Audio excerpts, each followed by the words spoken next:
I can see it here. You can click on the right there and click on comments rather than private. Got it. But we're live anyways. Hey, what's going on, folks? I'm Ben. Welcome to the Sunday Night Hang. That's pretty much how all the shows works. We're going to have fun tonight. We're hanging with my good friend out of the greater Tampa Bay area. We'll do that because that we were talking off air. That's a whole community, and I've known about that whole Tri-City thing going on from not only my grandfather owning a condo in Dunedin to also Dunedin being the winter home of your Toronto Blue Jays. Well, yep, Blue Jays, since I've been on this earth pretty much. So welcome, B-Rad Miller. How you doing, my man? Ta-da. I'm doing good, Ben. Excellent. Excellent.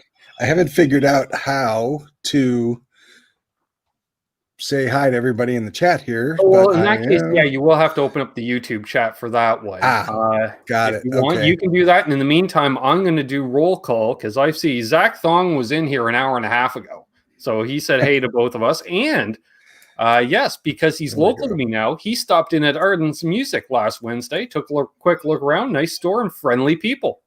Nice. Speaking of nice stores with friendly people, we got Emery from 10 Solo Music just popped in earlier because he couldn't make the show live, but wanted to say, hey, awesome. We've got Roy Batty here. He's asking for the mason jar. Well, that can be arranged. We've got Mike Leister. He's up at the bar. He's pre-flight and before the show starts. I get it. I've been doing the same. We got Charles 75N. Moderator to the stars, Terry Triple G's in the house. Let's see. We've got Simon made it. Awesome. Good to see you, Simon. Is it live? Well, no, it's Memorex. We've got Martin Lemaire from the Poutine Province. Dan of New Jersey, not of the Poutine Province. Thomas Santiago. Awesome. Uneffing believable. Good evening, Karma Israel. Hold those doors open. He's getting it right. All the way around. That's okay. Buy LPD Pedals, play your guitar loud. That works. There it is, right there. We've got Ryan X, Late Night in the UK. Roadie's Jam Cave. Lovely Janice Lala. Hit Metal Works from the West Coast, which is the best coast, apparently. I don't know. Well, you're on the West Coast of Florida, aren't you, Brad? Yep. Well, yeah, it's still the best coast. See, I didn't want to offend. That's me. I'm good with that. We got local boy Adam Finkel in the house. We're going to be featuring Adam and one of his guitars in a video out later this week. We've got the great Vanzini. Awesome. Metalhead Hippie. Good to see you, my man. Damn it. Chat keeps jumping ahead. We'll just scroll back. You can jump ahead. We just go back. Deja Blue is here. Oh, there's someone named Brad Miller saying, there we go. Sure. Probably a duplicate. Page 2. He trolled me today. He got me good. He left a comment on the Patreon video, but of course, every time I get a comment on Patreon, I get an email notification, but it only tells you the first half of the message.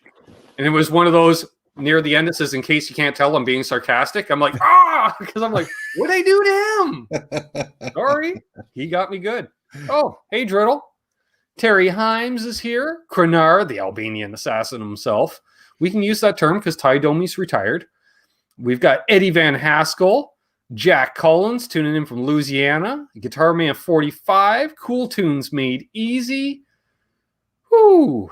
Is that everybody? I don't know. Did you get that LPD Pedals guy? I missed LPD Pedals. Jeez, Louise, how did I do that? He can't hang due to prior commitments. That's okay. For those who don't know, LPD did release the 87 Deluxe, and for those who also don't know, I have one on its way. I think Lawrence cashed the check. I'm waiting on a tracking number. Nice. I saw he teased the Vermin. Bringing that back around, which I have one over here somewhere, which the Vermin in front of the 74. Holy moly. That is something else. I've been messing with that Helix type situations, and their Vermin, it's one of my go-to dirt boxes even in that. It's like, that's not a rat in the Helix. They cloned an LPD Vermin. I think so. Yeah. We got Six String so. Brian here. Good to see you, my man. I hope he was looking for a trail app for snowmobiles. He says he found one for ATVs, but not snowmobiles. And I'm thinking, isn't it the same trail system? Just one there without snow? Isn't it the same thing? We've got a gear question. Simon Mayu, I think that's how you pronounce that. Ben, would it be wise Les Paul with a Floyd Rose or a Kaler in it? Neither. No. See, I'm going to say go for that Kaler for that nice Steve Clark look. Like if you're going to put a trem on, let's do it retro, cool. Or you just get yourself an Access, which has the Floyd Rose right in it from the factory, and much better access in the upper, the old Randy Rhoads frets up there. I don't know. Yeah, I don't hear them myself, but I hear people like to use them on occasion. Yeah, Kaler has one that will bolt right into the replace the bridge and the string tree, but it's not going to be the same thing as manufactured that way. Yeah, Floyd has the FRT as well, and it's like I'm looking at it, I'm like, it kind of looks like a Floyd, and actually it looks like a Floyd and a Kaler did some inappropriate things together, and out came the FRT. Exactly. Which, it kind of, that kind of makes sense. Kunar says Helix is life. Well, the band members would tell you that. Oh, you mean the effects system? I thought you meant the band. Ironically enough, whose lead singer lives in Florida, I believe, in around your area. Okay, I did not know finally that. sold the Helix house last year. No. Let's see if I for those who don't know, look up Helix. 80s Canadian metal. They had one big hit around the world. And they kind of were the coattails of that. And that's nothing wrong with that. You can do that. Everyone's saying hey to each other. That's good to see. We've got 40 people watching. So yes, any questions for either of us, ask away. But Ben, how do you rate the classic Washburn Wonderbar trim system, as I have one on an old G5 guitar? I've never messed with one of them. Mm-mm. I only know from the rumors and innuendo provided by Quentin James. That's right, Roy. Totally forgot about them. Yeah, give me an R. Give me an O. FRX. Oh, okay. I was saying FRT. I don't know. Same thing, different variant. Angry Shoebox. New name in the chat. Welcome. I heard of Helix only recently via Dave's World of Fun Stuff. Maybe that's where you found out about this channel, because I hang out on Dave's channel a lot. I love Dave, and Dave tolerates me because that's how it goes. He's like... I remember I said early on when I started my channel, I went on one of his and I said something to the fact, I really reference you a lot in my videos. And his response was, please don't. And I wasn't sure if he was being serious or not. I would say probably, but he probably was. Yeah.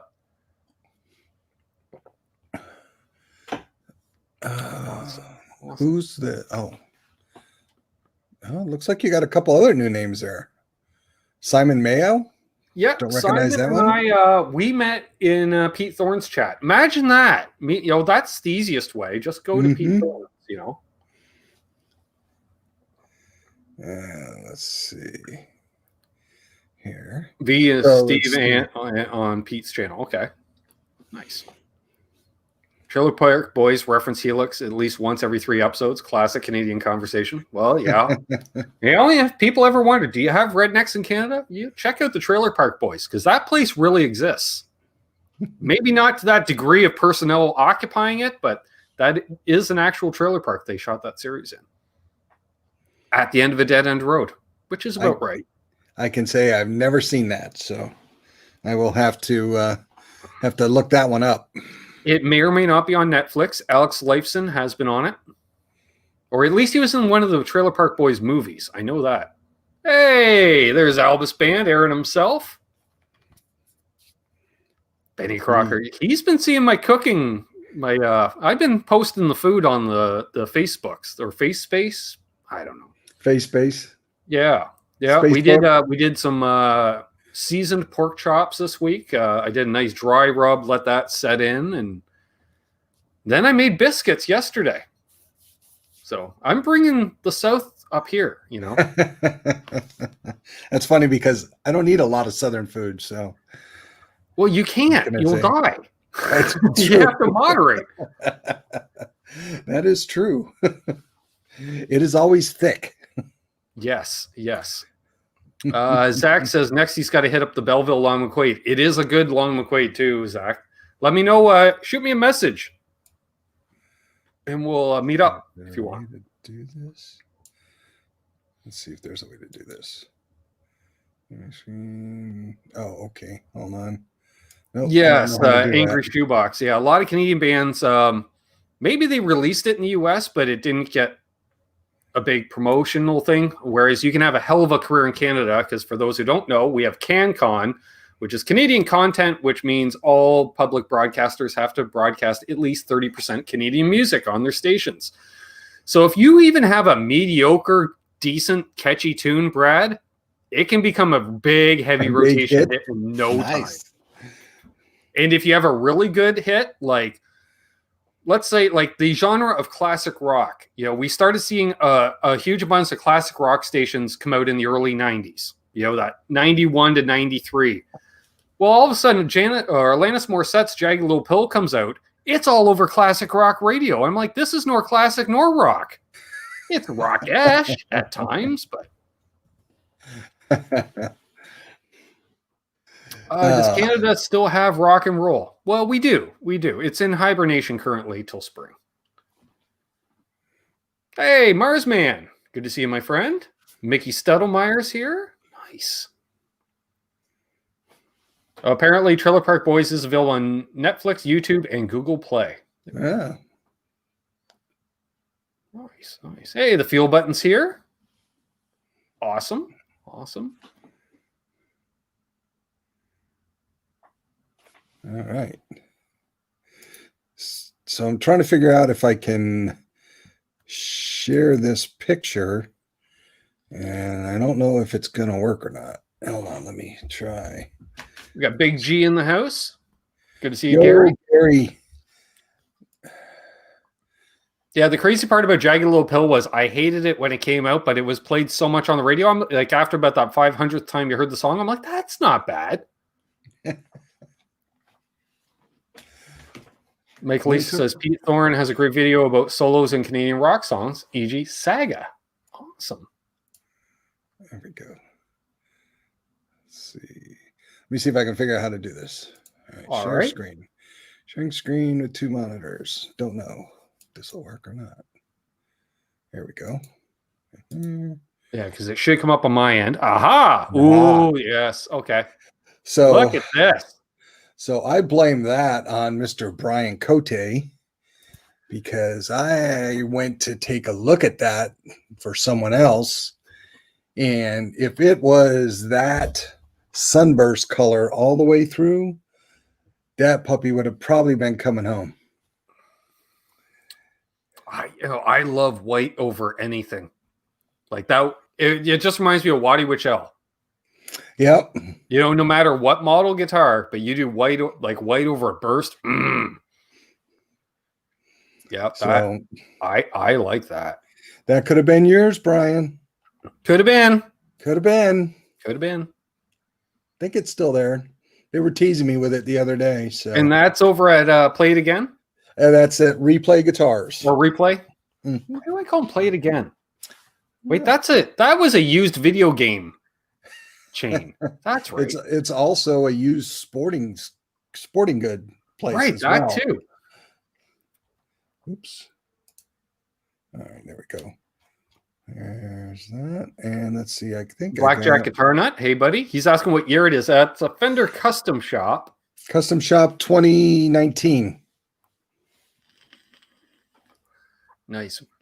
I think it's a Sweetwater exclusive one because it's a used. How can you tell? Yeah, true. That's the great thing about them. You get them pre-relic. It doesn't matter what you do to it. Can't hurt it. See you, Krenar. Have a good night, man.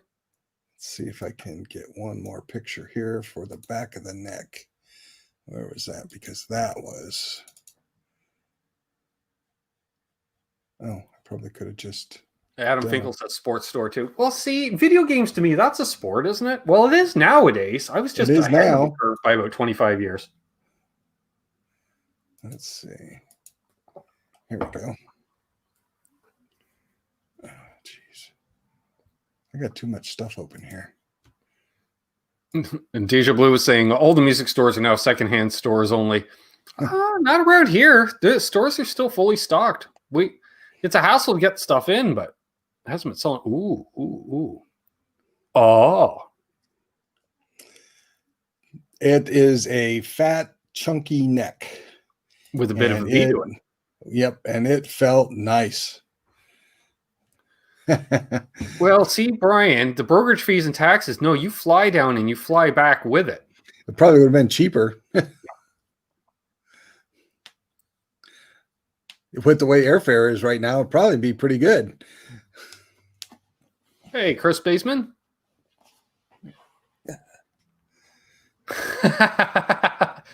Michael Easter, are you taking bets? He says Rick Beato beat you to 2 million subs. Yeah, congrats to Rick on that. But I'm confident you can get to 3 million first. I'd like to get to 3,000. So if you are new, please subscribe. Oh, there's the back. Yeah. She's a 4-springer. Okay. And it's got all the checking on it. Yeah. And those vintage saddles, of course. Yeah. But like I was saying off air, when they do all these reissues and such, or why do they always use a 5-way switch in the pickup selector? That should be a 3-way switch in there. Don't know. Do not know. There we go. Close this down. I could do that. All right, there we go. So that was an interesting little field trip. Definitely. I would have to get rid of pretty much everything I own to buy that. So, and yes, I agree, Simon. Dave Simpson is quite the guitar player. That's a good channel. I'll have to check that one out. So you don't want to know, Blackjack. It's one of those, if you got to ask, can't afford it. Let's just say, so the original price from Sweetwater was $4,900. Why they charge more for it being sanding half the paint off, I'm not sure. Because you got to pay somebody to beat the crap out of it. I guess so. And you got to pay an expert, high-end guy in the custom shop to, they don't grab an intern. No, really. No. And it was actually pretty well done. It looked very natural. It wasn't, I'm not a big fan of relic stuff, but it is definitely was tastefully done and looked very natural. So I am jealous of the fuel button. I've touched a 56 Strat. I think it was nice. a 50. Yeah, I won't say like I was always a fan of relic guitars, but I never had a problem with them because growing up with my dad and his cronies, they were all playing CBS era stuff where the paint chipped off all the time. And there was always the debate when the telly gets to like the shape my old man's was in. Do I just take the finish off or do I, and just do it natural? But the thing was, everyone was like, well, you might not, because you might have a really crappy looking piece of wood under there. Because if it's a good looking piece of wood, it would have been a stained finish to begin with, like a burst. True. Every once in a while, you get a good one, though. Yep. So Michael had a good question. Would you rather have 4 $500 guitars or 1 $2,000 guitar? On top of what I already have? Because if that's the case, definitely I want the high-end guitar. But if I had no guitars at all, I would definitely go for $400 or $500 guitars because I'd still want a gig and stuff, and you got to have a backup and variety. And well, if it looks like that one, you don't have to worry about it getting beat up. Exactly. Right? Yeah, exactly. It's already that. So, yeah. It was funny when I was thinking too, like somebody mentioned, about $6,000 Canadian. I was at a music store, which I will, keep the name out of it. They had a brand new custom shop telly in there, priced at around 6,700 Canadian. Journeyman relic. So it's that in between. Wow. Yeah, so about $5,000 US, we'll say, at the time. And I tried it out and it played like ass. It had I played Squire Affinities off the rack that played hands down better than this. Like it played like ass. I could not believe how terrible it played. And I put it back and I walked over to someone I knew that was an employee and not just a moron. And I said, you need to take that down like as soon as possible and get it to your tech to set up. And he's like, why? I'm like, it's unplayable. And nobody is spending $7,000 on a guitar they can't play. Right. Or it's going to be some doctor that'll buy it and not know any better anyway. Oh, my first guitar, I'm going to get blah, blah, blah. And it's like, right. And he's like, really? I said, you obviously, he goes, no, we're just so excited. We just put it out there and you assume it's a custom shop. I'm like, it's not. So I don't, maybe something shifted during shipping or what, but it's not good. Yeah. That one. We've got Alex Radford and hey, Alex joining in. Awesome. Hey, and Milt T. Good to see you, Mr. Milt. Let's see. Janice asks, how can you tell which pickups are controlled by which slot in the switches? Easiest way, have it plugged in, turned on, and tap on your pull pieces with a screwdriver or Allen key, something magnetic, metal. Go with that.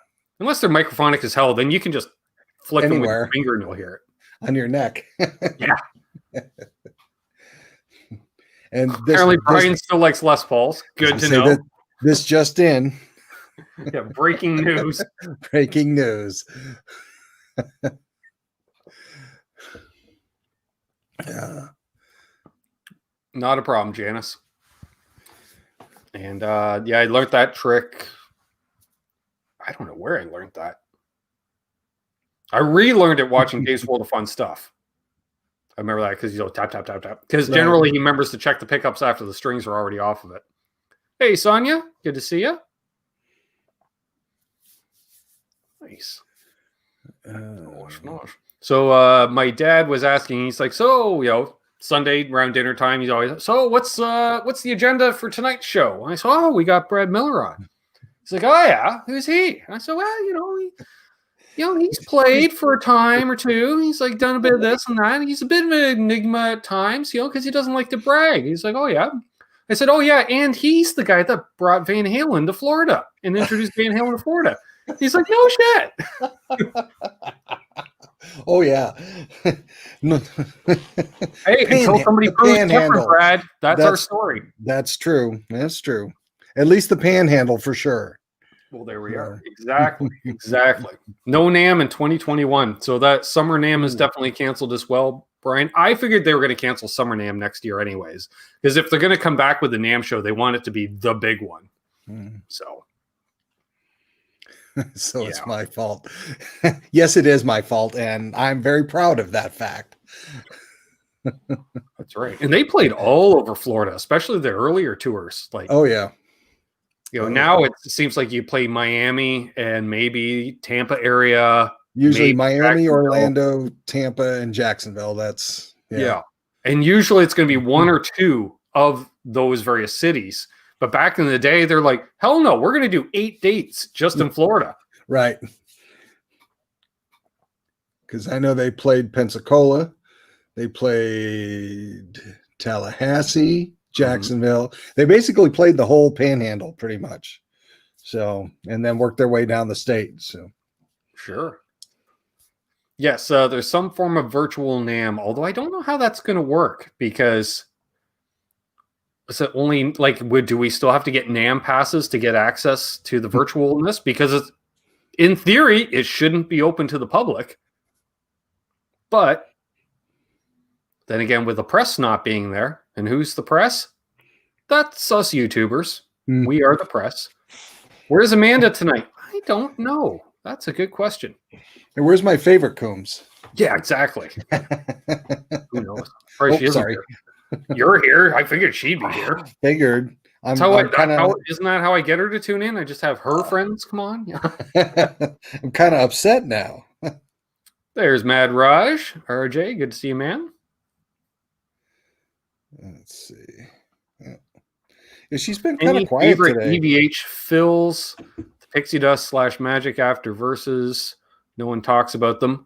Call it like the Eddie Noodling almost. Pete Thorne touched on it. The outro during Drop Dead Legs. That's noodling. You can tell it's noodling because there's those pauses where he's trying stuff. And that stuff, listen to, is it Hear About It Later, where you can, if you got to listen to it through headphones, you can hear a second guitar track. There's a second rhythm track. I think it's Hear About It Later. Or maybe it's Dirty Movies. It's one or the other.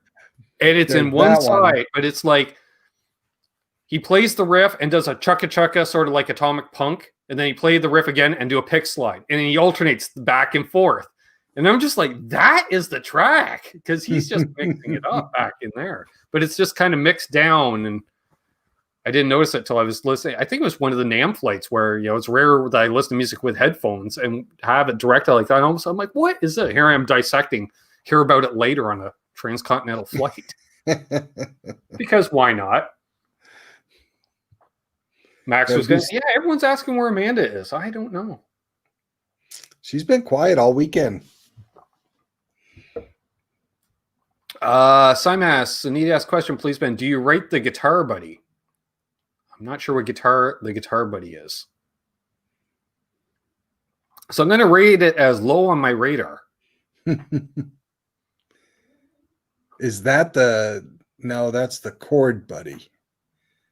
The thing that clamps on your headstock and you hold one color down and it plays the chord. And oh, dear Lord. So no. Just no. Just learn to play a DCG and you'll be fine. Okay. Mike Least, my still favorite Screaming Pinch Harmonic second verse really got me. Yeah. Or in Drop Dead Legs at the end of one of the choruses. I think it was right before he goes into the verse. You can hear he does a little fill. There's a pause. And then I think he does like just a slide with like his finger down the string. But you don't hear it as much on the digital recording. But on my cassette, when I was listening to it in the 80s, you could hear it get right to the edge of feedback. So it was like at the last second, they boom down into it. And when the bass and Michael Anthony follows him on the bass too. And it's like, I haven't heard it on any of the CD versions, right? I can't hear that frequency anymore. They got rid of it when they digitized it because analog and digital is different frequencies. Yeah. Oh, hey, okay. Cushman NYC. I'd like someone, maybe, I don't know, Pete Thorne and Dave Friedman. I'll talk to them because they need to deep dive it. But I remember reading an article in the late 80s, early 90s, talking about the difference between like tube amps and solid state was one works on even frequencies and one works on odds. And I'm like, well, why doesn't everyone run stereo with one tube amp and one solid state? You'd have the fullest sound ever. But I never have heard anything about that since then. I've never heard that. I don't think anybody has. And I know I read it. It's probably high. Yeah, probably was, but still, pretty sure that happened. I think Michael Easter remembers that Drop Legs fill. Yep. Now I'm going to have to go listen for it. It's subtle. Oh, okay. That's why Simon was asking. Oh, okay. See, that's different. See, you preface that, so I don't feel like. See, I feel like an ass now for just dismissing. Yeah, me too. Yeah. Yeah, there is the option of slide, possibly, like open tuning. And anyone that guffaws open tuning. I don't know. Keith Richards seemed to have done pretty well career-wise doing it. Yeah, and blues guys back in the day playing those acoustics, a lot of times they were tuned open. And you don't need that low E. It's just there as a spare. Yeah, just get rid of that. Mm-hmm. You don't need that. All you do is use that to do your little runs up into G anyways. Right. That's it. When you want to follow the bass. That's what the base is You there guys for, pitched anyway. the Wayne's World reunion on Together Apart podcast. Everyone was there, from Rob Lowe to Mike Myers and Dana Carvey. No, that would be awesome. I can really relate to Wayne's World on multiple things, because there's a lot of Canadiana that was shoved into Aurora, Illinois at that time. And I do believe Wayne's World came out, seems to be that was a summer movie, or spring or summer movie, but I went to see it like literally as I was graduating grade 12. So it was like we knew a lot of Waynes and Garths. Hell, I probably was accused of being one of them. Long hair, ball cap. Yep. Oh, Sonia put her teaching hat on there. Certain phase shifts in circuits based mostly on capacitors, inductors, and circuits. Okay. Yeah. So there might be something to that. Or there we are. Hey, BC Rich 581. Nice. 93 or 94. See, I think that's Wayne's World 2 came out in 93 or 94. You know, Bob and Doug McKenzie, again, yes, Strange Brew, for as much as they blow up certain things, there's a lot of Canadiana that was in there that, like, you know, I could probably sit alongside any of my American friends and, you know, we'd all be laughing at certain parts, and there'd be something else, and I'll be just, like, crying, laughing. You're like, what? I'm like, the picture on the wall. You don't understand. It's like, you know, some Canadian advertising if they're in a store or something like that, or... Oh, it looks like Sonia was just teasing us there. Yeah, maybe not. All depends. Or not. Oh, thanks. Yeah. That's how, now, see, that's like Lawrence. Lawrence does stuff like that to me. Or not. Yeah. Yes, Great White North was written in response to CanCon. That's correct. When they were trying to shop SCTV outside of Canada, Lorne Michaels wanted to pick it up. I think they started showing it after Saturday Night Live to make sure it didn't get too Americanized, which they made fun of. They brought in the Great White North segment, which is, most of that was unscripted, and from what I'm told was shot after all the other segments because nobody could be around Dave Thomas and Rick Moranis when they shot that. And it was shot at the Global TV studios originally in Toronto. And I had heard from another broadcaster that worked out of that facility that did late night sports. He was talking about it. He goes, oh, yeah, it was just unscripted. And when they're doing those beer burps, those are real. Those are real.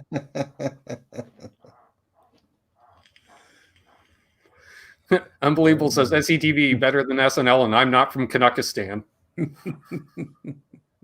All right, called it too. Wayne's World, 1992. Yes, thought so.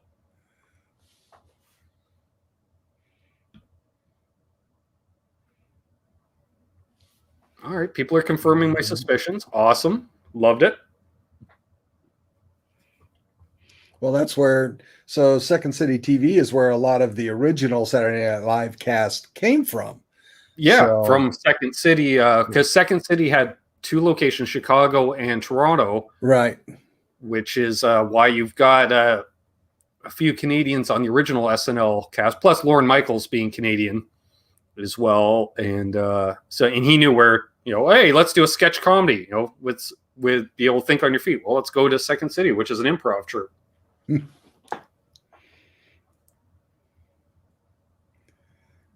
Okay, I have one. MTV or Much Music? I didn't get to watch a lot of MTV. I would say they're both pretty comparative. You know, MTV had Headbangers Ball. We had the Pepsi Power Hour. And to show how old we are and how people turn in life, this is the only time we're going to even touch on politics, if you even want to call it that. But the original host of the Pepsi Power Hour was J.D. Roberts, who went on to anchor the CBS Nightly News, who is now the White House correspondent for Fox News, John Roberts. He used to host our heavy metal show in Canada. Nice. Yeah. So, if you want to troll somebody, I'm like, hey, you used to be cool, man. You sold out. But yeah. But he still rocks out with his kid because I follow him on Twitter. We had Erica M. Yeah, she went a little crazy when she started writing the children's books. And we used to have Al TV, which is when Weird Al Yankovic would take over Much Music for hours on end. Oh, no. That was fun. Yep. Hey, Absolute Mayhem. All Weird Al all the time, huh? Yeah, especially I remember he used to do these mock interviews where he'd splice together, whether it's outtakes. And so it'd be like Al Yankovic interviewing Ozzy Osbourne. So he'd ask some question, and then just show Ozzy doing some gibberish. And he's like, what? I don't understand. Because you played as a straight man. It was very UHF. So when the UHF movie came out, I was like, wow, this is LTV all over again in many ways. And he would do it with Keith Richards and Lemmy, like anybody with a thick accent. And... Hey, Boner Jams. Oh. Nice. And Headbangers Ball has been hosted by some Canadians, including the Killer Dwarves, I remember. They like to share that still on social media. There's that time we hosted Headbangers Ball. Kinda you did. You were co-hosting with Rob Halford.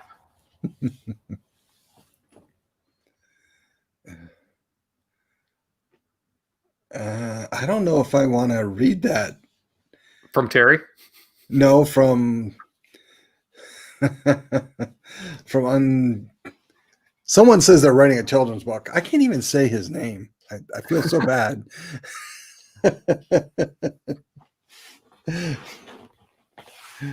Oh. Hey, Dave Matheson. APB himself. Dude in the Intermittent Interactive Much was awesome. Yeah. Who did that? Intermittent Interactive series. Can't remember. Hey, Paul Ewing. I still have to email Paul. I'll do that. I have this channel open on my screen on the contact page with his email written there. Still haven't actually typed in the email. Thank you, Sonia. Thanks, Sonia. Cheers. Canadians also remember Good Rockin' Tonight and Video Hits. Yes, Video Hits, hosted by Dan Gallagher. Also had a game show for a period of time. Oops. What was your guys and gals' first guitar amp?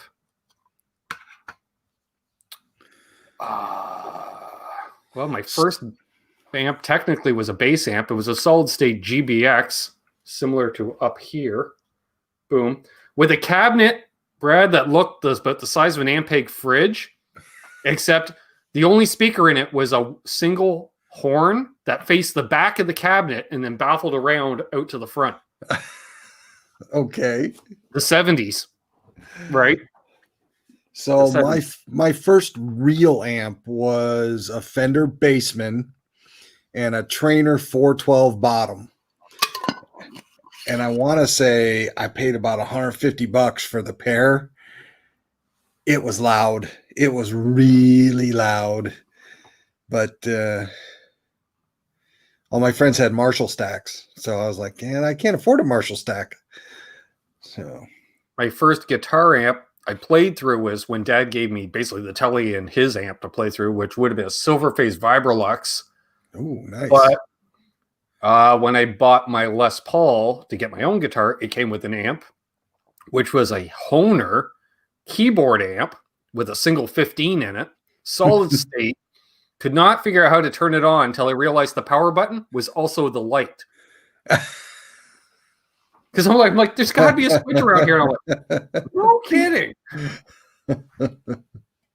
My second amp was a PV Rage because I didn't want to carry the Vibralux around everywhere. Yeah, that Trainer cabinet was heavy. Trainer never had a light cap. No, that was solid because that was back in the 70s. So should we use the half-inch plywood? No, let's go with 5/8. Sure. Yeah, absolutely. You do realize guitar players have to carry this, and they all weigh 100 pounds. We know. Yeah, that's okay. Hey, Jay Steen.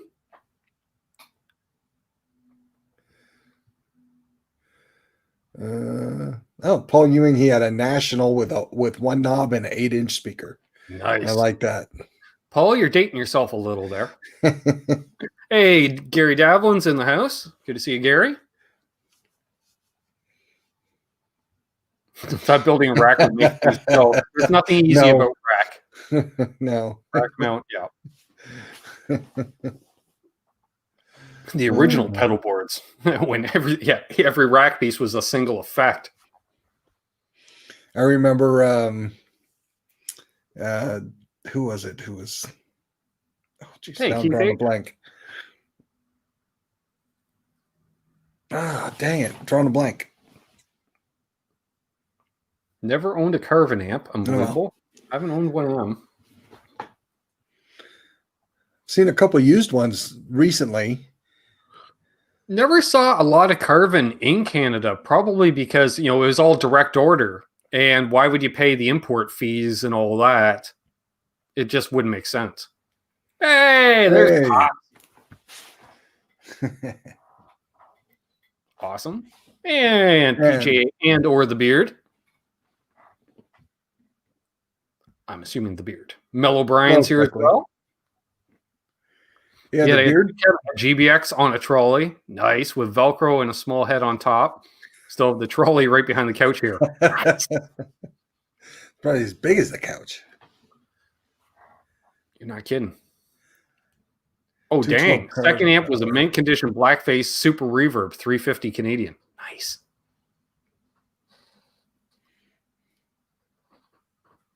Dave's saying you use a trainer a lot for APB stuff. Nice. And live shows, practices, good amp. Yep. Yeah, my friend still actually has that cabinet. He sold the head, but he still has the cabinet. I'm trying to think, anybody a member of note that used trainer amps, and the only band I remember was Jesus Lizard. And that was because they would tour into Canada, and when they were doing a show in Vancouver, they went to a music store and they bought trainer full stacks. They looked awesome. And I think they were out of Chicago. I want to say Jesus Lizard was out of Chicago. Very unique band. Very unique. Not a lot of people know about them. All right, see ya, Unbelievable. Actually, well, since you're leaving, unfucking believable. And thank Adam D is here to replace you. And the dog pose here as well. Randy Greer. Heart use trainer. Well, that makes sense because, some circles, Heart's considered a Canadian band. They got Canadian members. It was formed while they were in Vancouver. So it's weird, they're not really known as a Canadian band, but you talk to anyone in Vancouver, they're like, oh, yeah, Vancouver band. Oh, yeah. Although Ann and Nancy actually weren't originally the ones who formed Heart, interesting enough. No, they kind of joined into. Yep. Yes, because the older sister moved to Vancouver, who was with a guy in the band. Then they brought the younger sister up to basically fill out the lineup. Invest in Charvet guitars. Sure. If you can find them. They're hard to find. Dave says, Ben, you see Trav's pick of his Les Paul with his Marshall stack. Beautiful. Hell yes, it is. And actually, I believe Travis should be coming through the area around the holidays. I think he said he was coming down for the holidays. So that'd be awesome. And he's bringing guitars, Brad. Oh, nice. I don't know what that means. He goes, I'm bringing guitars.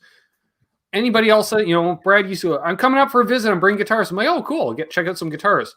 But when your luthier buddy says it, you don't know what's going on. Like, are you leaving any behind? You're like, what's going on?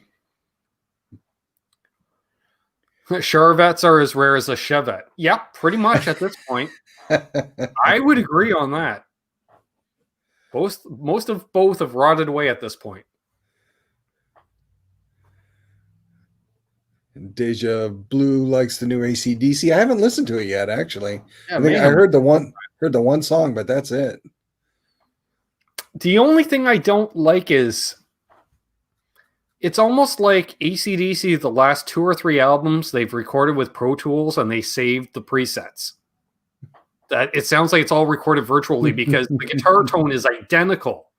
You know, it's like I literally heard the first chord ding and went, yep, okay, it sounds the exact same as the last couple albums.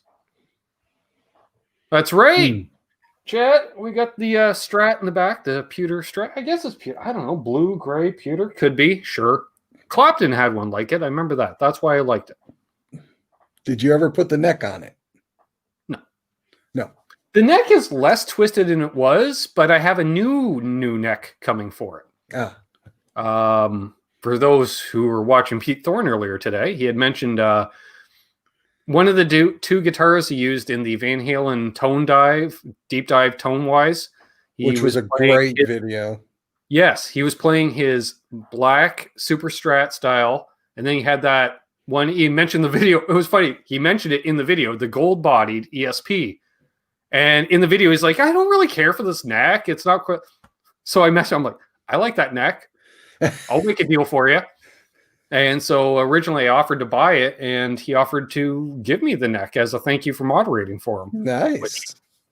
So I'm like, that's definitely going on there and won't go anywhere. Yep. What's up, Randy? Ray? Steve Carmichael is here. Good to see you, Steve. Carmichael. I think I did used a stereo 8-track cassette player recorder deck for an amp.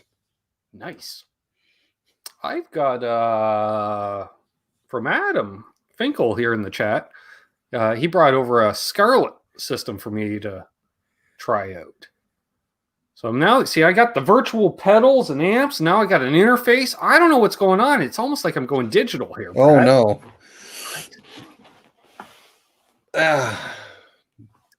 Gary Davlin. My current amp is a Fender Frontman 212R 100 combo, too loud to be played indoors. I had one of those, gigged with it. Until the only thing is, yeah, they're loud as hell inside, but they don't throw. Like, they sound really loud when you're on stage with them, but they just don't throw. And I found that out at band practice because the band I was playing in, we kind of play in a circle, and I'm drowning myself out where I can't hear the band too much. And we load it up, and I'm driving Richie home after band practice, and he says, I hate to be one of those guys, but if you're going to continue in this band, you need to get a tube amp. And I went, and I just started giggling. I'm like, and as a fellow tone snob, I agree. He goes, it just doesn't throw. I can't hear you, man. It just, because they are an open back 212. However, we do have the frontman's big brother, the frontman half stack right there, Gary. I think it was Gary that mentioned. And, which I think is a hell of a lot. That thing's been abused, and that's 100 watts at 4 ohms. You want to talk loud? Yeah. Wow. And Sean says if we're going digital, we need an intervention. Yep. Well, I'm assuming that's who that is. So. Yeah. Unless we convert this laptop to run off tubes, then that kind of maybe. No.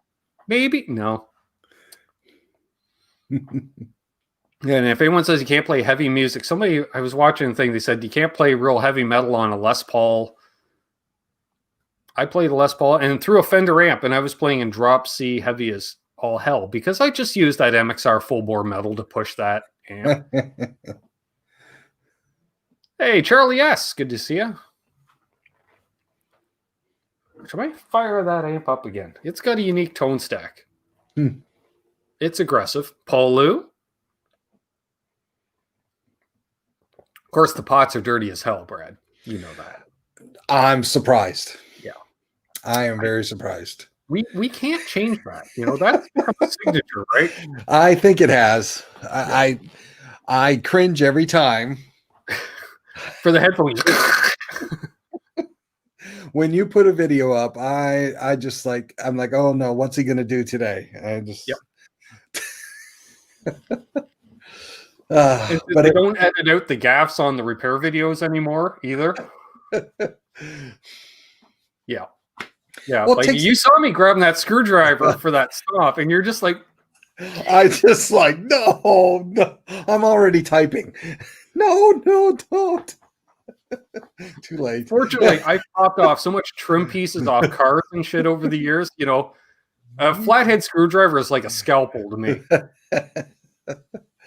Oh, Simon asked, "Do I like the red Kramer guitar?" I love that red Kramer guitar. That's my little baby from the 80s. I'm so happy I found that.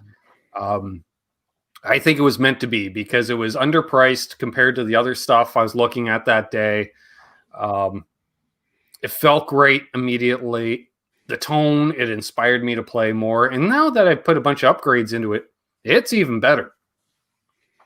did you ever finish the video on that? I don't remember seeing the second half where you started putting the big block in and Yeah, I put Okay. that out. It took a Okay. while. Well, especially with my internet connection, it took a while. Yeah, Okay. yeah, because part 1 was almost an hour. Right. Yeah, I think now you got me wondering. I hope I did because it's not on the phone anymore, and it could be on the computer, but I'm pretty sure I did. Okay. Here, I'll show you my Kramer since they're Hey, asking Tor. about it. We got Tor Ryberg here. All right. Right. There's. Oh yeah, yeah. This is an OG too. Yes.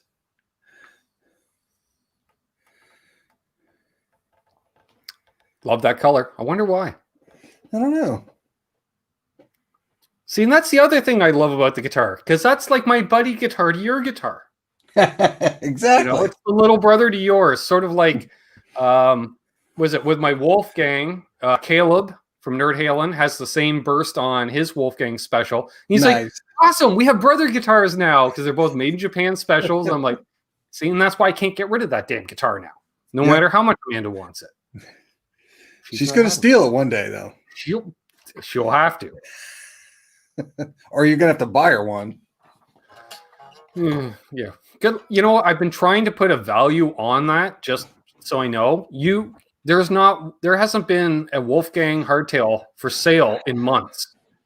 Can't find anything. And the other thing is, even if I needed the money, I wouldn't sell it right now because either A, I price gouge somebody because that's what the market bears, right? Which I don't agree with, or what do? Sell it for fair market value so the next guy can then just, he's going to immediately flip it because he's scoring it at a deal. Right.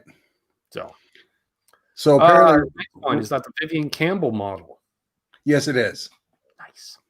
Yeah, he came and did a clinic at what used to be called Thoroughbred Music, which actually one of the partners in that now owns Replay Guitars. So, but he did a clinic there when he started playing at Whitesnake, and they had brought that out. So I saw that.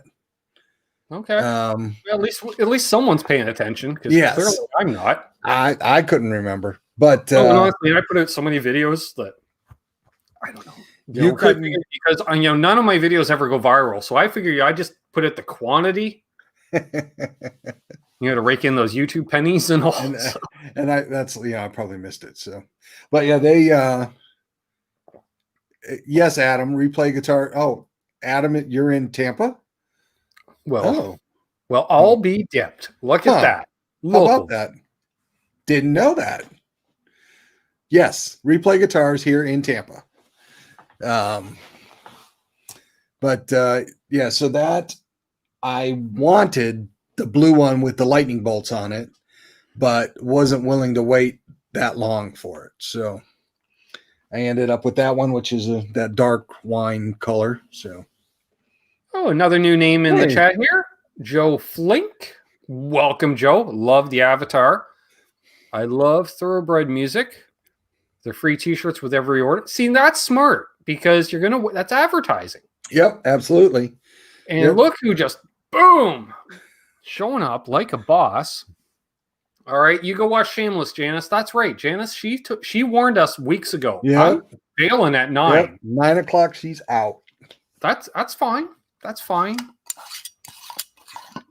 And so I know she liked the shout out on the last video I did for her. So there we go.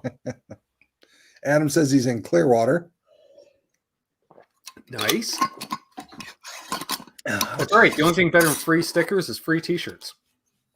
The only thing better than that's free gear itself. Oh yeah. And there's Paul Lou. I know he's in the greater northern Tampa area. Brooks. That's right, Roy. Not Brooksville, but Ocala. I think. Is that right, Paul? I think you're in Ocala. Nice. Yeah. Close. DC Rich remembers shopping at Thoroughbred Music back in the late 90s. Cool. All good, Tom. All good. Dang, family. That's good. Family's important. Yeah. We love family. Oh, Spring Hill. So I was closer with Brooksville. So, yep. Nice. I do need to get down to Florida at some point. I haven't been to Florida since 1993. Oh, wow. It probably hasn't changed too much. Just more traffic. Well, all I remember is I was in Daytona for Bike Week, and I came home with a tattoo. So there's that, which was not easy to do. People think, oh yeah, Bike Week tattoo. Except at that time, there was a city bylaw forbidding tattoo parlors in Daytona Beach. Oh. So a guy rented out a storefront for a week. Which is kind of a smart. And I was literally walking down the street. Ooh, tattoo parlor, cool. But, and next week it's gone. We were. I don't remember what the main street is called. They renamed it, but I knew it as Richard Petty Boulevard. That went from Daytona Speedway to the A1A, and where that main street met the A1A, our hotel was right at that intersection. So you got no sleep. Because either my uncle coming home from the bar at night, or ironically enough, there was a guy racing at Daytona that year who later went on to become like a 1 or 2 time national champion in Canada. But at that time, he had no place to sleep looking for a ride. He was sleeping on the floor of our hotel room. And I remember waking up because anybody came in during the night. It was a low rumble at all times, sort of like a noisy air conditioning unit in your room normally. But as soon as someone had opened the door, it was just of Harley, because they drove 24/7. Wouldn't trade it for the world. And there was a Taco Bell 1 block away. And we didn't have Taco Bell in Canada at the time, so I ate all my meals at Taco Bell. Well, it was pretty cheap, so yeah. Well, that was the other thing, but more budget for souvenirs and junk, and oh yeah. Tramp Stamp Boulevard. Could have been, Eddie. Could have been. What's that? Tor says that Black Market Tattoos is his new band name. I dig it. I just remember going back. I remember 2 things. After I got it, we were riding the city bus back. My cousin went down the street to a comic book shop while I was getting it done. And on the way back, he was poking it just like on The Simpsons. And I'm just like, quit it. And we walk in the hotel room before going out for dinner. And my uncle took one look. He goes, "What's with the bandage on your arm?" I'm like, "Got a tattoo." He goes, "Your mother's going to kill me." Because it was like, I think I just turned 18. No, I was 8. Yeah, I was 18 at the time. And, still living at home. And it was my mother's brother that took me on vacation to Bike Week. I'm like, "Hey, Uncle Lang invited me down for Bike Week." Really? And my dad's like, "You're going to have a blast." I'm like, "Oh, yeah?" He goes, "Oh, yeah." He goes, "Drinking age is 21, but you can get into the bars at 18. I'm like, good enough for me. I don't need to drink to have a good time. Yeah, I'm sure be able to find extra drinks laying around. So, yeah. Well, it's just I remember when my uncle said, tonight's finals is the finals of the leather and lace competition. I'm like, I am down, and we left his son at the hotel room because he was 17 at the time. Mm-hmm. And he was only like 2 weeks shy of his 18th birthday. He's like, "You assholes." Yeah.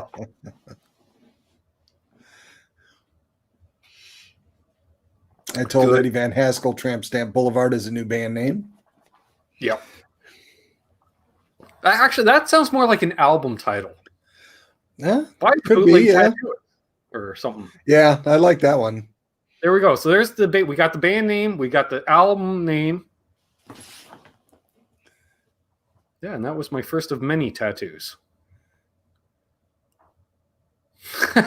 Eddie said, "Forget a tattoo." My mom says, "Throw me into the wood chipper."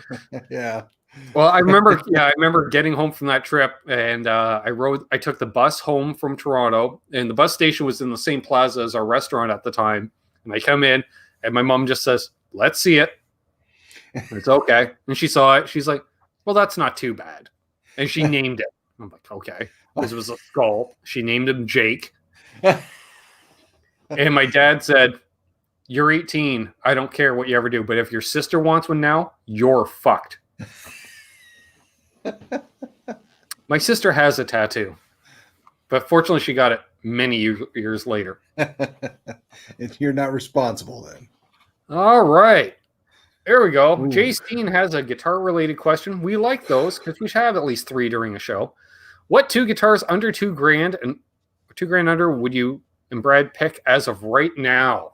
Wow. And that's $2,000 US. So I get to spend about 2,500 Canadian. Sliding right in under the wire. The new Pro 2 Strats are pretty damn sweet. They are. I was looking at the I call it the Batman version. So that The Dark Knight. the Dark Knight. Oh man. At first I was like, Brad, that thing is hideous. It's black with a blue perimeter burst. And then the more I look at it, I'm like, no, it reminds me of like in the 80s, that kind of worn, like the Blackguard. Right. They did in the 80s with kind of that bluish worn. But the blue is actually a dark metallic blue. Right. Oh, and the black actually has some metallic in it also. Yeah, I would lean towards that, and it had a nice neck on. I played that when I was over there at Replay too. And it's got those mod pickups, which I really dig. They're nice sounding pickups. Yeah, and that's under 2, so I'd have to lean real hard on that. All right. Can we pick another one? What 2 guitars? Second guitar. Coming in under the wire as well. How about an EVH Frankie?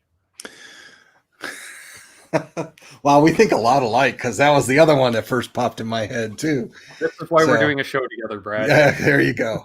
And at $1,700 or $1,699, whatever. That is a great.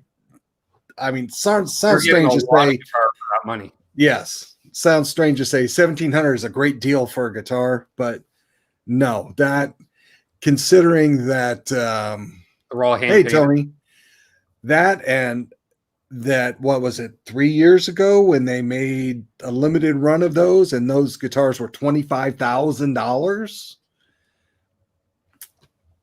And now it's $1,700. Mm-hmm. Yeah.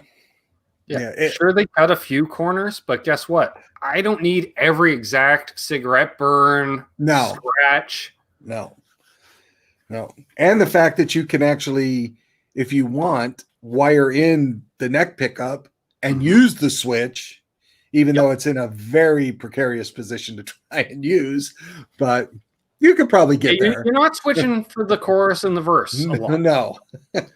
Hey, Craig Bynum's here and Fruitcake Tony's here. Oh, wait, here we go. Oh, shoot. I don't have mine. Mine's out in the garage. There we go. Yep. Sorry about that, Tony. Sorry. Yep. Got that hair? Jesus. That's what happens when you switch a hair around or the hat around when the hair is this long. You don't know where it came from. Got to get over to Amanda's for a bloody haircut at some point.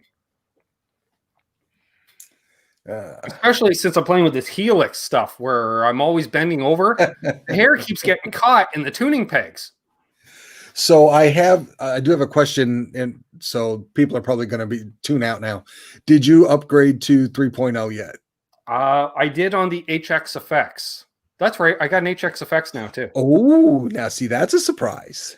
I know Frank said he was going to do that. So the channel members and the patrons would know. And channel members, I got to say, I can't just set something out for members only. It's set as an unlisted video so the patrons can see it too. So make sure you ring the bell on the channel so you get notified when I do a community post, or check the community tab of the channel. All the members only posts are there with links to the videos. Yeah, I did the knob swap. Not sure if I can say that, but I just did that video, did some minimal editing, started uploading it. It didn't even hit 1%. And I heard the old honk honk by the UPS truck outside. And he says, "Hey man, you owe me some money." I'm like, "Oh yeah?" Now I'm going to admit, I didn't get a tracking number sent to me about this item coming. I had reached out to Frank this week. No, yeah, it was last weekend, I think. And I just said, hey, a lot of crazy stuff going on around here. I'm not sure if you sent that stuff out. Either way, I haven't seen it. So if it is lost, just want to let him know. So he takes a few days to reply, which is Frank. He's busy. He's got a real job. And all of a sudden it's like, oh crap, totally forgot. P.S. Sorry about your mom. I'm like, thanks. I appreciate it. You'll have it by Friday. I'm like, okay. And fortunately, UPS does the old automated dialing thing. They're like, hello, you have a package coming and you owe us this much money on it. I'm like, what package? I don't have a tracking number. Fortunately, they give you the tracking number in the recording, which I wrote down, then started tracking it. And it's like, oh, you're going to get that by end of day. I'm like, I doubt it, Bubbaloo. It just left California 3 hours ago. Jay Steen wants to know the Fender amp behind me. So that is a stereo Princeton chorus. So it's a solid state. 210s, but it's a nice amp. 65 watts, I think. Nice. I think so. Hey, I think 65 watts solid state.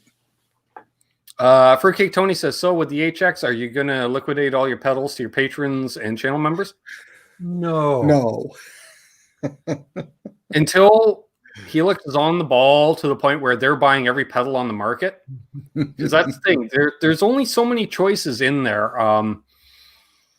And yeah, I like it for certain things because I can do all that cool Larry Mitchell shit now with all your ahs and stuff without having to buy the pedals. I don't even know how or what pedals they are, but I know some of these presets, Brad, they already got that stuff. I just have to dial it in the way I like it. Yep. Perfect. Rather disappointed in their distortion pedals overall. Yeah, the Rat is really the only distortion pedal that they have in there. There's like was it the tube drive, whatever the tube stuff is, the tube boost, the tube compressor, the tube drive. I like those, but what I realized going from the Stomp to the effects was I really like the amp sims because that's where I like getting my dirt from, because without realizing it, because I was just dialing stuff in, making presets on the Stomp, I'm not even using dry. I was stacking amps. Like, yeah, let's put a Friedman into an Ampeg SVT head, because that was cool. Because I really want to try an SVT in person with a guitar, because I'm really digging most of the amp preset. The bass ones were the stuff I was really bonding with. Right. And I was just like, woo, I like this. That's totally wrong, but I like it. 25. There is no truth to that, Bent Tom.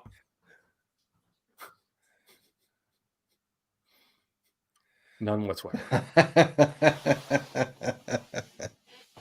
Oh, funny. Although I did say Tom does get first dibs if I ever do get rid of the Dutchman. Although I did sell my 87. Ooh. So we are. Paul Lou got a 87 in the mail. Nice. Was it the standard or deluxe? He didn't say. Either way, they're good. Yes, I sold my OG 87 to Music Therapy Laz. He asked for, I think on last Monday's show, I said, sure. And then Thursday, he was just badgering me with the messages until we made the deal. Like, he's like, I don't care when you get the replacement. I'll pay you today for the pedal, blah, blah, blah, blah, blah. And I'm just like, all right, fine. And I'm messaging with Tom because I didn't want to you can't really message Lawrence and say, hey, what's fair market value on original run 87? And he's like, don't be a dick and sell my product. So I messaged Tom instead because I know Tom's dealt with a fair amount of Lawrence stuff. And we figured out a price. And of course, I didn't want, he's like, I don't want a super good deal. I'm like, yeah, but I also don't want to. Yeah, I had to find that nice number. And wouldn't you know, the number I sold it to Laz for was pretty much what I was getting the deluxe for, plus shipping, because I do get a artist pricing through Lawrence. So, ooh, you sound so fancy there. Lawrence's term, not mine. I just like a deal, friends and family discount. There you go. Yeah, you get artist pricing. I'm like, I don't know what that means, which is essentially cost. And I will tell you, those things aren't cheap to build. Oh, I can imagine. No, first off, all handmade, literally put together by the same guy. Yeah, every one of them. So yeah, you can't. And if you've ever watched his little Instagram posts where he's building 8 boards at one time, you could tell there's a lot of work into it. So Paul was asking if we have ever taken a tube amp and did an AB with the line 6, and I kind of have, because I have a Marshall DSL 40, right. And so I've gone back and forth using the Fender as a power amp, essentially. So I run out of that. So I have, I can't say that either one was better than the other, but I will tell you that the Marshall by itself, you could tell a difference. You could kind of get them close, and it could be just because I was using the Fender as a power amp. So, right. Paul Guitar Music 2. Hello. What am I smoking? I'm smoking nothing. I am vaping. Blue Tango is the flavor, which is a blueberry raspberry combo, which is very enjoyable. Dwight Bailey. Ben Coombs says I may or may not have some pink knobs coming. Yeah, you do. I already know. I know how that works because I saw the whole timing of it because I was talking to both of you. Because I let it be known on Tuesday night, Tom, that you were humming and hawing how you didn't get pink knobs. Lawrence said, "Oh, I missed that on Monday night. I haven't watched the Monday show yet because I've been so busy building 87 Deluxes." He watches said show on Wednesday. Shortly later on Wednesday, Tom tells me, "Guess what I'm getting?" I'm like, "No kidding," because Lawrence is a nice guy. Nice. I may also be getting custom knobs on my 87 Deluxe. I asked Lawrence, he didn't see the message, but then our good friend Paul Ewing in the chat said he emailed Lawrence. Haven't heard from either of them since. Maybe I will, maybe I won't. I do. They don't have to be pink. I just want different colored ones than anybody else. Of course, then that way too, Lawrence can be like, "Hey, that's Ben's on reverb." What the deuce? So you have them send the knobs separate just in case. I can just order a set of knobs from helixknobs.com. Yeah. I got a knob guy. By the way, Brad, I do have to thank you. I think you had something to do with that. Kind of. Yes and no. I made an offer, and he was like, I got to do that anyway, so no thanks. I just got to get Ben to commit. And I said, just send him green. He'll be happy. And so. Oh, that did it. Because, yeah, he sent those up and the Master 8 picks, and I didn't see an invoice. So that's why last week was all kind of Rob Welch based, if you notice. We did the Master 8 picks, which shows you how much gear is coming into this place to demo. Nice. All good, Tom. You're more than welcome, buddy.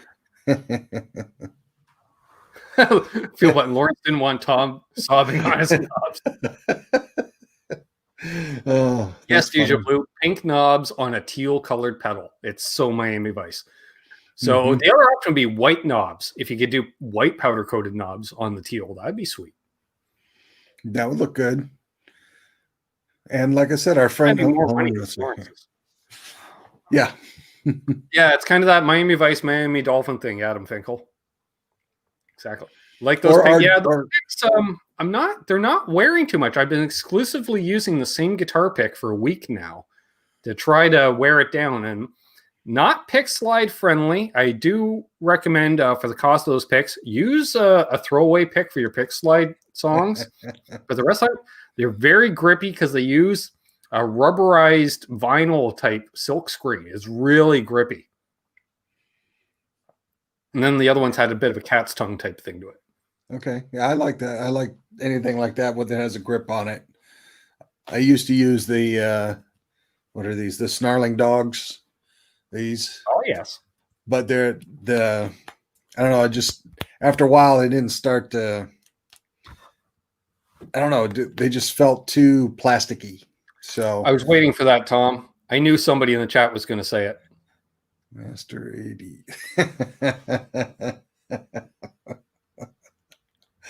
Oh man. Ooh, Mark Randall, Dayglow knobs for his Jet City. Nice. Very nice. All right. Well, folks, we're going to go for another 15 minutes here. So definitely get any questions, comments, concerns.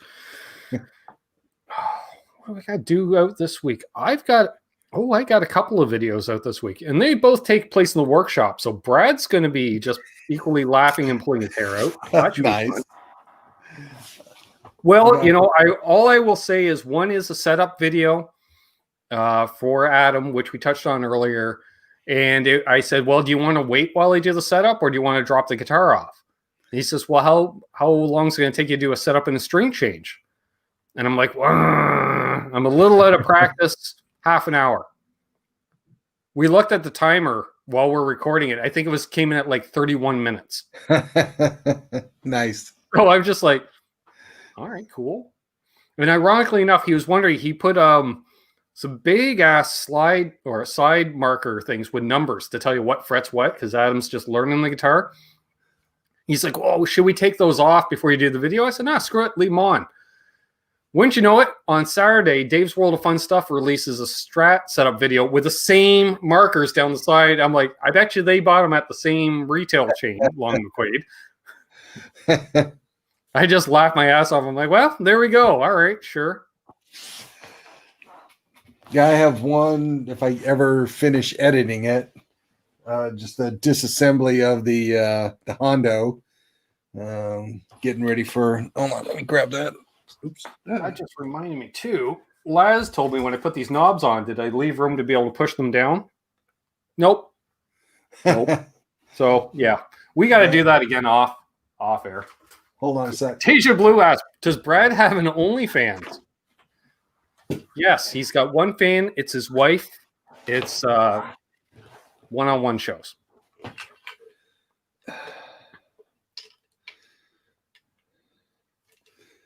Oop. That's right. I'm out of beer. Damn it. And I need a longer cord if I'm going to do this. So I've got this Tor part. Ah, yes. This is the Hondo. This is the Hondo. See, I remember stuff. And it is not routed for the humbucker. Are you going to route it for a humbucker? I am going to route it for a humbucker. I also have do as smooth a job as Eddie did. I'm actually going to try and do a job like I know what I'm doing, because I want to do it to my Telecaster also. So this is kind of the practice guitar. Nice. I know a guy that has access to machines that can precision that stuff out. I'm not saying who it is, Brad. But I am not going to use that said machine. Okay. Well, I'm then try and better from Eddie's, because I think Eddie, like me, just used a flathead screwdriver. I'm sure he did. Yep. Guarantee or possibly that he did. And then I've got a licensed Floyd Rose to put on it. So I've got some routing to do on this. It's either going to turn into a disaster that's going to get thrown away when I'm done, or might be pretty cool. Could go either way. Nice. So I got the disassembly done. You can see, I don't know if the camera will pick this up. And I'm just loving the striping, the way you did it, that they don't wrap around, because that's how Hondo would have done it, right? Just that is exactly back, nothing on the sides. This is straight from them. I have not done anything other than take the card off. Okay, so it is one of those OGs. Okay. Oh yes, definitely. So that's yeah. You know what? I almost bought one of those before I bought the Kramer that same day, because I found one of those that day. But Buddy wanted $300 for that. Oh. They wanted $350 for the Focus. Definitely, I didn't. No, these are not worth $300. No way. I'm an old time wheeler dealer flea market guy. Learned that from the old man. that when you're at an outdoor event, as soon as you see those storm clouds start coming in, that just knocks 5% off the price. As soon as the precipitation starts hitting the ground, that's another 5 to 10%. And I went to the vendor who had the most guitars to pack up at the end of the day. Everyone was displaying, 5 to 10 guitars. This guy had 30 plus guitars there. And I said, how would you like to pack up 29? There you go. That was, so when I worked air shows at my other company that I worked in, those were the guys that we hated. And we would actually raise the prices because when they said, hey, you don't want to pack that up and take that with you, do you? My next response was, I've got 1,000 other items I got to pack up. So, well, what's the last end of the day deal? Yep. Well, and it was near the end of day 2 of the Sweetwater event too, right? So end of the day. Yeah. Right. Yeah. It was literally the perfect storm. It's raining, crowds thinning out. I'm like, but that was also like, I learned early in life because I go to all these flea markets with my dad as a kid, and I'm like 7 years old and I'd be like, oh, wow. They got some Star Wars figures, loose on a table for whatever, let's say 50 cents a piece. He goes, you could probably get them for $0.25. I'm like, yeah, I might. I'm like, well, let's go see if we can get a deal, Dad. Nope. He'd hand me the dollar bill and make me go negotiate with a guy who's probably our age or older, because he knows they're not going to try to rip off the kid too bad, Right. Or they like the fact I'm trying to negotiate and stuff. And I'd always end up with the better deal as a result. Yep. So, yeah, so we'll see how this turns out. I was going to try to show that. I don't know if the camera will pick this up. Hold on. Let's see. You can see this is a plywood laminate body here. Mm-hmm. So that's multiple, multiple layers. So we'll see.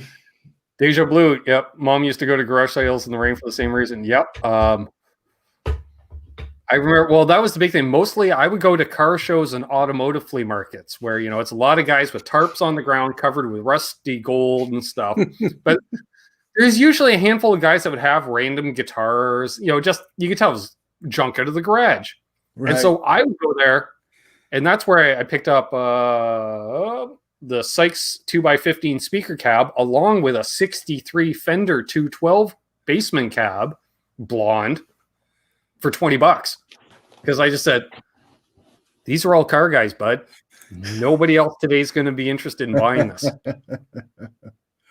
And he was asking $20 a piece for the cabs, and I think I paid $20 for the pair, possibly, or something like that. Nice. And then Dad's like, what do I got to pick up? I'm like, bring the truck over to the gate. Why? I'm like, I got 2 speaker cabs. I bought a set of rims for my Camaro. Like, I went to town that day. Nice. Yep. Tom says he got a 77 Chewbacca. Nice. And Angry Shoebox, you're dating yourself. You have both Star Wars figures and Micronauts. That ages you. Perfect. But no rocket launcher. Yep. Yeah, that's true. All right. Fair enough. Let's see. Terry said, I want a Scar guitar. I'm sure that's going to happen. So sure.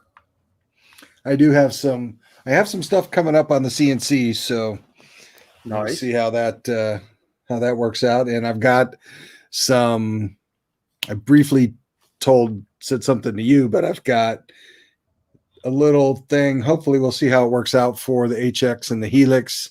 Just a little accessory, little thing idea I had, and we'll see how that plays out. So I've got a couple things coming up. I've got, hold on. Let's see. I do believe in one of my videos this week, the Brad Miller Fret Rocker makes an appearance as well. Oh, well, look at that. That'd be cool. Yeah, one of those, I can't find it, and it's right in front of me. Of course. Let's see. Where did I put? I don't know where I put it. Shoot. Nice, Michael Krause. A 62 Ampeg reverb rocket. Nice. Yes, Brad is, in fact, the CNC Music Factory. He is, technically speaking. I agree. Oh no, I can't find. Oh well. Knob question. Looks like the Helix knobs will fit the Fractal FM3. That's a definite maybe. It's a 6mm shaft, so if it's got that size shaft, it'll go on. Everybody's done it.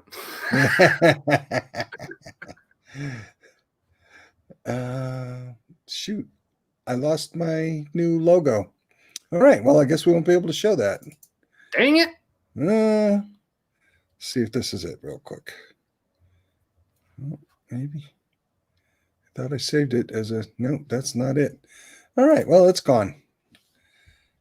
Huh. Well, there we are. All right, well, I was going to show that off, but I guess that's not. Oh, there it is. Hold on. Found it. Yay. Hold on. Canucks get the discount code, right? That I'm not sure on the Helix Knob website. Yes. If the Canucks code works or not. It does. Try it anyways, Deja Blue. It does. Oh, well, there we are. I think I mentioned that in the video, but I wasn't sure if it worked, so I didn't put it in the description of the video. Here we go. All right. Oh. So there you go. New email, or at least just for that. But nice. We've got some stuff coming up, and that will, we'll make some of those things available eventually. Eventually. I like that. I like that idea indeed. Very cool. Yeah, I enjoy using the fret rocker. It has been handy. I was having some issues with a guitar because it is that time of year. Not to give away too many spoilers, but it's that time of the year, and the guitar wasn't playing like it was in the summertime. Sure, I just gave away the whole video. Check it out anyways. Leave a like, leave a comment. Thanks, Terry. In Living Color did it. Yes, they did do a great spoof of Milli Vanilli back in the day. Well, we're getting to the bottom of the hour, my friend. Awesome. I know we had limited time tonight because Brad has a life outside of YouTube, and I met his life after or before the show started. That's right. I said met his life. Do you have anything to add, my good friend? Not specifically. Like I said, I've got a video coming out just simply on that. Check out some of my older stuff. If you're not subbed, please sub. Link to the channel down below in the description. Thank you. Because it's almost impossible to just search it and find it because there's too many Brad Millers. Holy crap. That was my problem today. I was like, oh, I'll be nice. And all of a sudden I'm like, oh, crap. And then I forget what I did a search on. I did a search on something I knew you did a video on. So it was like your name and something. I don't even remember what it was. I was like, boom. I'm like, perfect. Yeah, it's usually the basketball player or the baseball player come up when you Google put Brad Miller on YouTube. So if you add guitar after it, it'll come up even though it's not part of the channel. That makes it a little easier. Yep. So I was going to say maybe go into your channel, where you can put the keywords in for your channel itself. Just throw the word guitar in there. Oh, okay. I will have to do that.